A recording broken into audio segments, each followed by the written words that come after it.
Flatland is brought to you in part through the generous support of AARP, the Health Forward Foundation, and RSM. Hi, I'm D. Rashawn Gilmore. Welcome to Flatland, where we take a look into various perspectives on issues that are affecting folks in our region. And for this episode, we'll be talking about how HIV and AIDS continues to impact the lives of Kansas Cityans.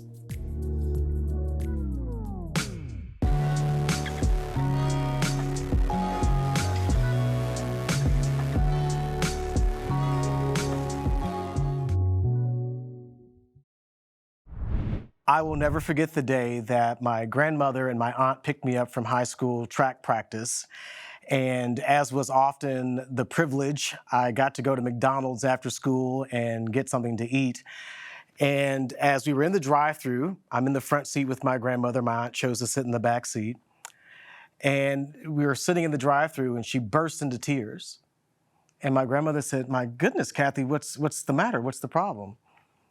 And my aunt, Kathy, my mom's older sister, replied, "Mom, Larry died today." Larry was my aunt's best friend, and Larry was living with HIV, and he died of age-related complications when his immune system could no longer fight off the virus and the opportunistic infection that took him out.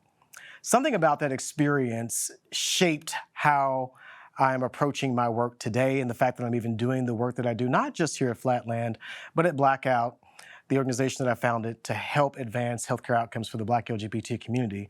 And you cannot talk about healthcare outcomes for the Black LGBT community without talking about the role that HIV/AIDS has played. And for this episode of Flatland, we will be featuring a piece from a local documentary filmmaker and friend, Sandy Woodson, who spoke to other leaders working to mend the healthcare inequities that have been affecting those living with HIV and AIDS in our community for a very long time. I want people to know that people living with HIV can live long and healthy lives. It's definitely not a death sentence, not like how it used to be. But at the end of the day, we all gonna die. The information that I understand is that I probably won't die of AIDS or HIV, but I wouldn't wish this journey on anyone. And I believe to this day that if I would have known that this was a human disease, not a gay white male disease, maybe life would be different.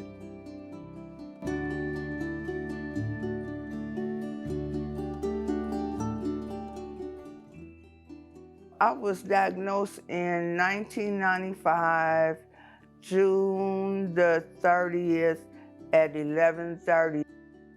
And she was just crying. She said, "I'm trying to pull myself together." She said, "I am your new doctor. This is my first time having to tell someone about having HIV. I wanted her to know, you got the wrong person's blood." And I told her, I said, because Black women do not get HIV. And she said, "Sweetheart, I'm sorry that you don't have the correct information. I will get you all the resources and you can see a doctor that knows about it." But before I left that office, I will never forget her words telling me, "Don't tell a soul for your own safety and protection." I don't want to make it seem like how most people try to make it seem like, it's nothing's changed. Like I'm still, no, I deal with depression. I get depressed a lot, anxiety. I might see a bump that's just weird and think it has something to do, something's going wrong. On my 19th birthday, I went and got tested and everything came back fine. And then the lady there was telling me, come back in 3 months. Even though it come back saying that you're negative, that she said that sometimes it takes a minute if you do have it for it to show up in the system. And then I went back and got tested with a group of friends and everybody came back negative except for me. Yeah. So, that, which is crazy talking about it because I didn't realize how much that's like, I wouldn't say it's a trigger. It was kind of like, dang, because my friends back then were a lot more promiscuous than me. So for me to have that situation in front of them, it was kind of like a lot. The lady told me, the only time you need to disclose is when you're dating or, it's a hookup or something. As much as I would love for that to be true, once you tell someone, that then becomes their knowledge. So they can literally go tell everybody. That happened to me. So after that, I literally went home that night. I got on Facebook and wrote a long note, basically just letting them know that I am positive and how I felt about it and all of that. Because for me, it was more so about jumping in front of that bus before it just became like people saying, oh, he's trying to hide it. I'd rather just let everybody know before rumors and everything started going around. It's 28 years for me. And I can remember when she told me, she started me out being in stigma. But for the best reasons. I get it because of what was going on back then. Women was getting killed back then because somebody thought they gave them HIV. And so that's why she said to me, for your own safety and protection. I have an amazing family, an amazing support group, but nobody really sits down with you and tells you, no, you have to have safe sex. You have to wear condoms. You have to, if you're sexually active, it might be a good decision for you to start PrEP, and that's totally okay. And I think that more people should, more young people engaging in sex should. Information is powerful, but you gotta love yourself enough to want to know. So many people do not want to know, and so they're still not getting tested. I feel like most are scared to go get tested because one, they don't want to hear it. They don't want to then be in the room with other people that they know in the community, having other people that they may know in their business. Always know your status, and before engaging in sexual stuff with a partner, it's important to ask their status as well. And if you both don't know your status, it might be a good thing, before you engage in that stuff, to both go get tested and to know your status. I want people to know that if you're undetectable, it means you're untransmittable. And people living with HIV that take their medication as prescribed to them, if they hold their undetectable status for 6 months, they no longer can transfer HIV to a partner. I also want people to know that people with HIV, it can be your sister, it can be your cousin, it can be your aunt, it can be your uncle, it can be your best friend, it can be anyone in your life. So get educated before you talk out of ignorance, because you never know somebody that is ashamed to have HIV and you're saying ignorant things, how it could affect them. You don't know. In my thought and understanding and believing is that living with HIV has not taken anything away from me in order to do my journey. But I know it's played a major part. All right, welcome back for the discussion portion of today's program. And I'd like to welcome to the studio Sandy Woodson, who is not only my friend and colleague, but a producer of the documentary AIDS in KC, The Early Days. Tanika Sullivan, who's a peer educator with KC Care here in Kansas City. Dr. Ume Abbas with University Health and Truman Medical Center.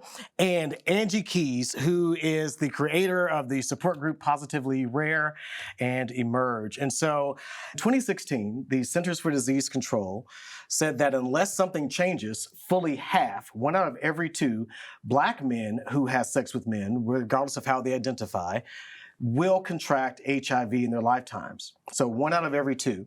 And then for Latino men, it's 1 out of every 4.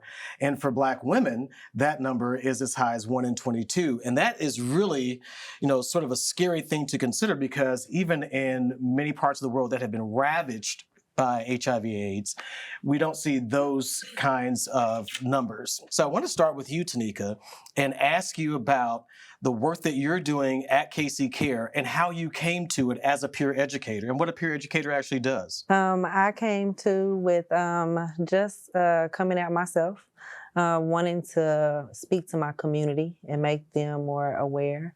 So I thought by volunteering, I started with my my linkage to care. That was kind of like my case manager. Kind of asked her who she was through, and that kind of linked me to the volunteer program that they Take had. us back, if you can, to the day that you were given your diagnosis that you were living with HIV. Ooh. What was that moment? What happened? What was it like? Scary, very scary. I think back then I like to say my own statistic from what I have heard. So that kind of, put me in a shell, kind of shut down. Was it that you didn't think it would be you, or did you have a hard time believing it? Believing it, accepting it, denial, all that, all that. Angie, you kind of have a lot of history with this virus because you've been living with your diagnosis for well longer than Tanika. I believe it was 2018 when you got your diagnosis. Does your experience, Angie, echo that? Is it similar to that of Tanika, or was yours very different? The doctor that gave me my diagnosis was just primary, and she had never gave anyone information. And I'm sitting there thinking, after she tells me what I have, is that, how dare you? I no indication of this happening to me, and they needed to rerun the test. And she took the time in between tears to tell me that it was no need. What was the moment of acceptance? Do you recall, Angie, when you had that click where it's like, okay, I got to deal with this, and I can? Yes, when I realized by seeing my mentor on the news making a disclosure to her family, and she was the only person that I had seen that looked like me. What about for you, Tanika? I think for me, it was probably a year later, of just being quiet and not myself. My family and friends all around me noticed the change. So you carried this for a year. So, You didn't share this with family and friends. Oh no. I'm curious, what was behind that for you? Was it shame or stigma? Shame, stigma, them still accepting me, wanting to be around me. All that came with that. And I think for me, it was my kids. It was my kids for me, because you still got to live life. I'm big on lead by example. I'm their example. They're seeing me. I'm always quick to say to people, HIV is no longer a death sentence if you know your status and you're in care. And so I'm just quite curious if you could provide a little bit of a level set for us and tell us some of the advances that we have seen in HIV care and treatment and medications that make it not be the death sentence that it was in the early 80s. And we'll talk to Sandy about that in a short time. The first reports of HIV/AIDS were in 1981, coming out of California and New York. And the average lifespan at the time of those who were diagnosed was 6 to 12 months, because they were diagnosed really towards advanced disease. Fast forward today, a person who acquires HIV in their 20s can expect to live a normal lifespan. Do you find that patients, when they first learn of their diagnosis, that they have an experience or reaction similar to what Angie and Tanika experienced, or is there more acceptance, do you think, now, or is it pretty much the same? So, it varies, but for a lot of patients, the initial diagnosis still comes as a surprise to many of them, because even though we've made a lot of advances, we still diagnose a lot of people with HIV in the United States at late stages. So it's not that we're catching them immediately after they're infected. So the average lifespan is about 10 years. Studies... If they're in a later stage of their diagnosis? No, from the time they acquire infection to their death, the average lifespan is 10 years. In the 1980s, when people were diagnosed, because it was new and it was not on the radar, the average lifespan after we diagnosed them was just 6 to 12 months, because they came to us very, very, very late. Now we have narrowed that gap, but not quite. The major advances we've made are better and better medications, antiretrovirals, for both treatment as well as prevention of HIV. And that has been phenomenal. So initially there was just one medication, and then we had two. 3TC came about, and then we realized even two are not enough, and we need a cocktail of at least three. And then the first protease inhibitor came about, I believe, in 1995. And after that, that was the new era of antiretroviral therapy in 1996 onwards. It can be acquired by three major routes: sexually, mother to child, and by bloodborne transmission. And once it enters the body, it integrates into the nucleus of the certain types of cells, predominantly the lymphocyte cells, which are necessary components of the immune system. And it preferentially destroys cells that we call CD4 cells. And those are our fighter cells. Yes. Yeah. And the virus is destroying these cells, and it's destroying it all over the body. And that is why later on, these patients start getting infections more frequently, and of the type of infections that we normally may not see in people who are immune systems are intact. But it really is those opportunistic infections that come in like pneumonia after you've got a really suppressed immune system and the body just can't fight it off. Sandy, you're working on this beautiful documentary about the early days in Kansas City. With what you've heard so far from our guests, does any of this ring a bell with what you've uncovered in the course of producing the documentary? You know, what's interesting is so far we haven't been focusing on women, because I'm only doing like the first 5 years when it hit Kansas City. And so we aren't talking so much about women. And I interviewed Angie for my segment for this show. And one of the things I thought was so interesting is her doctor told her initially, do not tell anyone that you have this. I'm telling you this for your own protection. And Angie mentioned that women were being killed because at that time, even if it was just a suggestion that they may have infected someone. And I thought, well, no wonder there's a stigma if in the very, very beginning, people were having to say, please do not tell anyone because this will put you in danger. Has there been a change in terms of how people are received or treated based on your experiences in particular? Now, I have given many people, unfortunately, as an HIV tester, and I've had to give people their preliminary diagnosis, and I'm just wondering, do you both feel that people's response to hearing that news today differs from what your experience was, or do you feel like it's still pretty much the same? I really don't see it being any different when it's related to people, my peers, that still don't have the freedom. I lost my best friend because she didn't have the freedom to talk about anything she had going on in her life. I think it's still there too. What do you think is undergirding that? Like, why is it? Because it's sexually transmitted in very many cases? Sexually transmitted. So the perception is you're the dirty, perception bad. behind it. Yep, exactly. Yep, yeah. You're dirty, you're not clean, all that. But I think what helps is, like Angie said, the freedom and the support. Having a good support group that make you feel comfortable to have that freedom to speak, that's important. Well, as we well know, not every person living with HIV, past or present, has had equal support to take care of themselves and get the support that they need.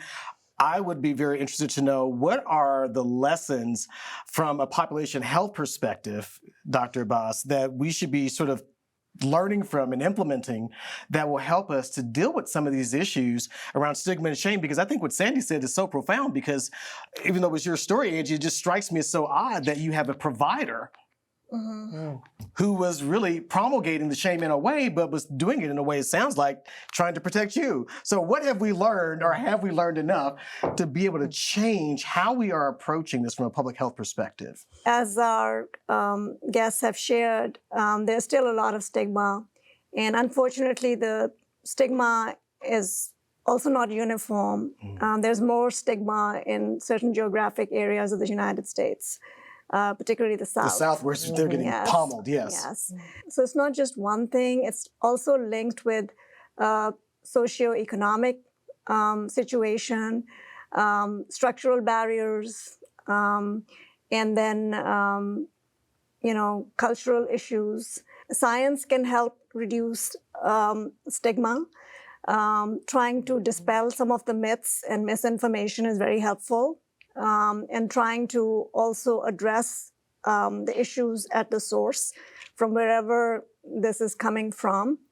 The community leaders and champions can do a lot. People living with HIV, if they can demonstrate, and that their lives are pretty much normal in every other aspect, other than the fact that they have to take a medication. They're pretty much vital members of the society and in no other way different from the others. That's such a beautiful and profound statement that I think so often gets lost. And I think, much of the crisis came from inaction on the part of elected leaders. I mean, we literally had a president of the United States who refused to even say the word AIDS, much less put resources and money behind trying to treat and care for folks. So I'm just wondering, in the present day, Sandy, if you were sitting across the table from some high echelon political leader, what do you say? Well, I was talking with Tanika about this earlier. The cost of medication is ridiculous, and for care and prevention, I will add. Yes, and that's what I've been told with people I've spoken to. And also, you have to worry about if I reach a certain economic level, is that going to impact my care? And there was a young man I spoke with who was telling me that he had just gotten a job with insurance, and before everything was taken care of, but now that he has this job with insurance, they out of a $3,000 a month bill, they didn't cover all of it. He still had to cover $400 a month. And I just think that's crazy that when we're trying to get this down to zero, you're not helping anybody by making the medication so expensive. Dr. Abbas mentioned prevention. And so there in 2012, the CDC and the FDA approved a medication called PrEP, pre-exposure prophylaxis. It's a once-a-day pill that you take to prevent contraction of HIV, or a bi-monthly injection shot that was recently approved. But the challenge is, and I know this from my own experience personally, but also leading Blackout, we don't charge for anything, whether it's labs, whether it's co-pays, whether it's provider visits, medication, none of that, because we know how cost prohibitive it is. The medication that I take each month for PrEP is $2,000 a month. And then imagine if you've got to pay for labs, because the CDC recommends quarterly labs, right, Dr. Abbas? So that comes at a cost. You've got to see the provider. That comes at a cost. So what are people supposed to do, to your point, if we're trying to get to zero, which is the stated ambition of public health in this country? We're a long way off if people don't have the access that they need. Go ahead, Tanika. And like I was telling her, to bridge that gap, you're working 2 to 3 jobs, just so you to can live. To cover expenses that you're needing, for medication, There's always a public health response, a legislative response, but I think where we are finding ourselves is really at the blade of the grassroots, and that is those who have profile and position really speaking up loudly and really borrowing from the early days of the movement, because there was a time when folks were breaking into City Hall here in Kansas City and hurling a banner, 30-foot banner over the side of the building saying, hey, pay attention, people are dying from HIV/AIDS, right? And so I think there are people who are giving a lot of time, energy, and effort. I'm one of those people, to pushing back and saying we got to have, for example, a national PrEP initiative. Here's the crazy thing. The CDC says that about 1.2 million people in this country are indicated as being a good candidate for PrEP. Again, that's the once-a-day pill that prevents contraction of HIV. But do you know how many people we have in this country who are actually on that medication? Barely over 100,000. Close to 200 maybe, depending on how we're counting, but I'm just saying that we are a long way off from where we need to be. And again, the access routes are not there. So it just raises the question for me, what is it that's missing? Who is not getting it? We're sitting around having this friendly conversation among colleagues, peers, and friends, but I'm wondering who should be at the table. So the other person I interviewed for my segment was Quintez. Yes. And Quintez was talking about the same thing you were, where he was like, we need to have this on TikTok. We need to have this with prominent people. But I think part of the issue, the couple of men that I met recently were diagnosed at 18 or 19. When I was doing this research for my project, these people were telling me about going into high schools and talking about condoms and talking about how you get infected and all these things. And I'm like, are you kidding me? You mean high schools let you come in and talk about this? That's part of the problem. I don't think we're getting enough education to people that are younger. I am so very, very thankful to you, Tanika, for sharing your personal story, and also to you, Angie, for sharing your personal story, because it takes a lot to do that, especially in the face of some of the stigma and shame that we've talked about here today. And that's where we wrap up this conversation for this episode of Flatland. Thank you for being our guest today, Sandy Woodson, producer of the documentary AIDS in KC, The Early Days, Tanika Sullivan, a peer educator at KC Care, Dr. Ume Abbas, infectious disease physician at University Health Truman Medical Center, and Angie Keys, creator of the support group Positively Rare and Emerge.